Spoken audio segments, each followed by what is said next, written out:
आज हम पढ़ेंगे सामान्य हिंदी में गद्य खंड का पहला पाठ भारतेंदु हरिश्चंद्र। तो बच्चों, गद्य खंड में भी आपको किसी भी लेखक का साहित्यिक परिचय और उनकी कृतियाँ लिखने को आता है, और उनसे संबंधित जो भी पाठ होगा उसका गद्यांश का आएगा, और उस गद्यांश से संबंधित 5 प्रश्न आएंगे। उन्हें आपको प्रश्न पत्र में हल करना होगा। तो बच्चों, पहले हम 5 नंबर का जो साहित्यिक परिचय और कृतियों से संबंधित भाग आता है उसके बारे में हम पढ़ेंगे। और सबसे पहला पाठ है आपका भारतेंदु हरिश्चंद्र। जैसा कि बच्चों आप जानते हैं कि भारतेंदु हरिश्चंद्र आधुनिक काल के प्रमुख लेखक रहे हैं, और इनके आने से ही आधुनिक काल की शुरुआत हुई। तो आइए पढ़ते हैं भारतेंदु हरिश्चंद्र जी का साहित्यिक परिचय और उनकी कृतियाँ। हिंदी गद्य को नई दिशा देने वाले और इतिहास प्रसिद्ध श्रेष्ठ अमीचंद की वंश परंपरा में आने वाले भारतेंदु हरिश्चंद्र का जन्म वाराणसी में 1850 ईस्वी में हुआ था। तो बच्चों, इनका जन्म बनारस में 1850 ईस्वी में हुआ था। इनके पिता गोपाल चंद्र गिरधर दास ब्रजभाषा के एक प्रसिद्ध कवि थे। मात्र 10 वर्ष की अवस्था में भारतेंदु जी माता पिता के सुख से वंचित हो गए, अर्थात इनके माता पिता का देहांत हो गया।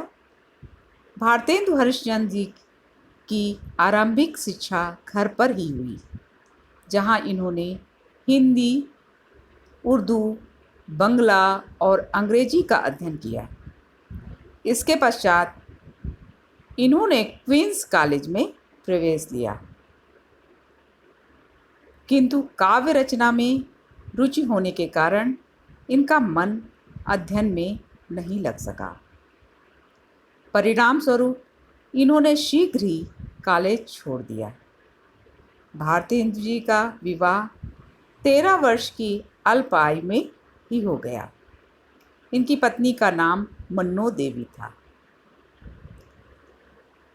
कम उम्र में ही ये क्षय रोग के शिकार हो गए, और इन्होंने क्षय रोग से मुक्त होने का हर संभव उपाय किया, किंतु ये टीबी से मुक्त नहीं हो सके।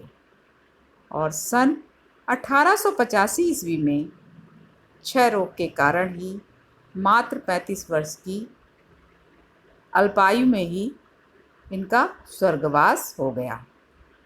अपने इस छोटे से जीवन में ही इन्होंने हिंदी की जो सेवा की, उसके लिए हिंदी साहित्य जगत इनका सदैव ऋणी रहेगा।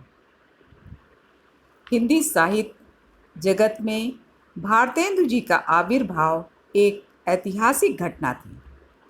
ये ऐसे युग में भारतीय साहित्य गगन के इंदु बनकर उदित हुए, जब प्रायः सभी क्षेत्रों में युगांतरकारी परिवर्तन हो रहे थे। असाधारण प्रतिभा संपन्न भारतेंदु जी कवि, नाटककार, समाज सुधारक, निबंध लेखक, संपादक आदि सभी कुछ थे। हिंदी गद्य के तो ये जन्मदाता समझे जाते हैं। भारतेंदु जी के पूर्व विभिन्न गद्य रचनाकार गद्य के विभिन्न रूपों को अपनाए हुए थे। उस समय हिंदी गद्य की भाषा के 2 प्रमुख रूप थे। एक में संस्कृतनिष्ठ तत्सम शब्दों की अधिकता थी, तथा दूसरे में उर्दू फारसी के कठिन शब्दों का प्रयोग किया जाता था। भाषा का कोई भी राष्ट्रीय स्वरूप नहीं था। भारतेंदु जी का ध्यान इस ओर आकृष्ट हुआ। इस समय गद्य साहित्य विकसित अवस्था में था, अतः भारतेंदु जी ने बंगला के नाटक विद्या सुंदर का हिंदी में अनुवाद किया, और उसमें सामान्य बोलचाल के शब्दों का प्रयोग करके भाषा के नवीन रूप का बीजारोपण किया। सन 1868 ईस्वी में इन्होंने कवि वचन सुधा और सन 1873 ईस्वी में हरिश्चंद्र मैगजीन का संपादन प्रारंभ किया। 8 अंकों के बाद हरिश्चंद्र मैगजीन का नाम बदलकर हरिश्चंद्र चंद्रिका हो गया। हिंदी गद्य का परिष्कृत रूप सर्वप्रथम इसी पत्रिका में दिखाई देता है। नाटकों के क्षेत्र में उल्लेखनीय योगदान के साथ साथ भारतेंदु जी निबंध, यात्रा वृत्तांतों, इतिहास व जीवनी लेखन के लिए भी जाने जाते हैं। इनका कृतित्व या अर्थात इनकी कृतियाँ इस प्रकार से हैं। नाटक भारतेंदु जी ने मौलिक तथा अनूदिक दोनों प्रकार के नाटकों की रचना की है। बच्चों, मौलिक वो नाटक होते हैं या मौलिक रचनाएं वो रचनाएं होती हैं जो स्वयं से लिखी जाती हैं और अनूदित किसी भी ग्रंथ का अनुवाद होता है, जो इस प्रकार है। मौलिक के अंतर्गत सत्य हरिश्चंद्र, नील देवी, श्री चंद्रावली, भारत दुर्दशा, अंधेर नगरी, वैदिकी हिंसा हिंसा न भवति, विशस्य विषमौषधम, सती प्रताप, प्रेम जोगनी। इनकी अनुदित नाटक मुद्रा राक्षस, रत्नावली, भारत जननी, विद्या सुंदर, पाखंड विडंबन, दुर्लभ बंधु, कर्पूर मंजरी, धनंजय विजय। निबंध संग्रह के अंतर्गत आते हैं सुलोचना, परिहास वंचक, मदालसा, लीलावती, दिल्ली दरबार दर्पण। अब इतिहास से संबंधित ग्रंथ हैं कश्मीर सुषमा, महाराष्ट्र देश का इतिहास, अग्रवालों की उत्पत्ति। बच्चों, यात्रा वृत्तांत भी इन्होंने लिखे और इसमें सरयू पार की यात्रा और लखनऊ की यात्रा आदि ग्रंथ हैं। जीवनियाँ भी इन्होंने लिखी, इसमें सूरदास की जीवनी, जयदेव, महात्मा मोहम्मद आदि। भारतेंदु हरिश्चंद्र ने हिंदी भाषा को स्थायित्व प्रदान किया।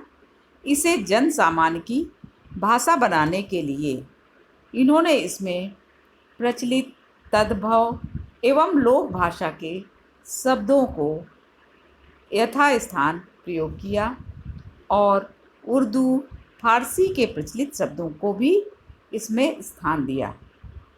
लोकोक्तियों एवं मुहावरों का प्रयोग करके इन्होंने भाषा के प्रति जन सामान्य में आकर्षण उत्पन्न कर दिया। इन्होंने मुख्य रूप से यह ध्यान रखा कि इनकी भाषा सबकी समझ में आए और इस भाषा में प्रत्येक प्रकार के विचारों को सुस्पष्ट एवं प्रभावी ढंग से व्यक्त किया जा सके। इस प्रकार भारतेंदु जी के प्रयासों से हिंदी भाषा सरल, सुबोध एवं लोकप्रिय होती चली गई। भारतेंदु हरिश्चंद्र जी की गद्य शैली व्यवस्थित और सजीव है। अपने वर्णन प्रधान निबंधों एवं इतिहास ग्रंथों में भारतेंदु जी ने वर्णनात्मक शैली का प्रयोग किया है। दिल्ली दरबार दर्पण की शैली वर्णनात्मक है।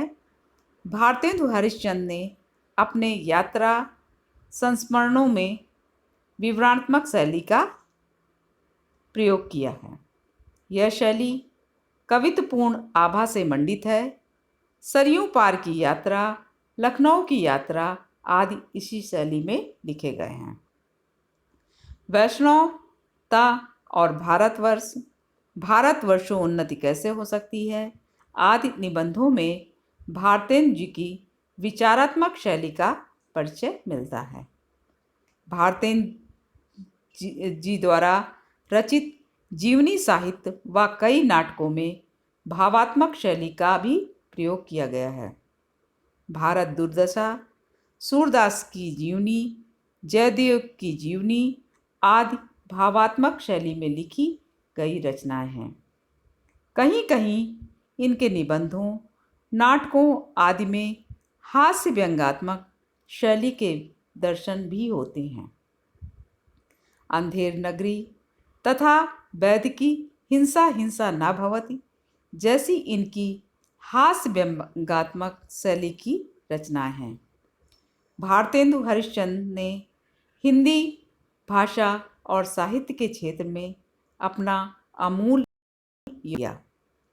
साहित्य के क्षेत्र में इनकी अमूल्य सेवाओं के कारण ही इन्हें आधुनिक हिंदी गद्य साहित्य का जनक, युग निर्माता, साहित्यकार अथवा आधुनिक हिंदी साहित्य का प्रवर्तक कहा जाता है।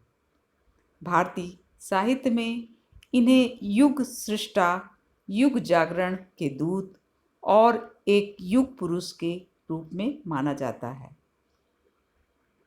इनकी अविस्मरणीय सेवाओं के कारण ही भारतीय साहित्यकारों ने इन्हें भारतेंदु की उपाधि से विभूषित किया। यही नहीं, सन 1868 ईस्वी में से 1900 ईस्वी तक की अवधि को भी इन्हीं के नाम पर भारतेंदु युग के नाम से जाना जाता है। बच्चों, ये था भारतेंदु जी का साहित्यिक परिचय और उनकी कृतियाँ। तो इसे भी आप अपनी अभ्यास पुस्तिका में लिख लीजिएगा। बच्चों, कापी आप एक ही बनाइएगा और जैसे जैसे मैं पढ़ाती चलूँ उसमें ही आप सारा मैटर कलेक्ट करते रहिए, ताकि एग्ज़ाम के समय आपको रिवीज़न करने में असुविधा का सामना न करना पड़े।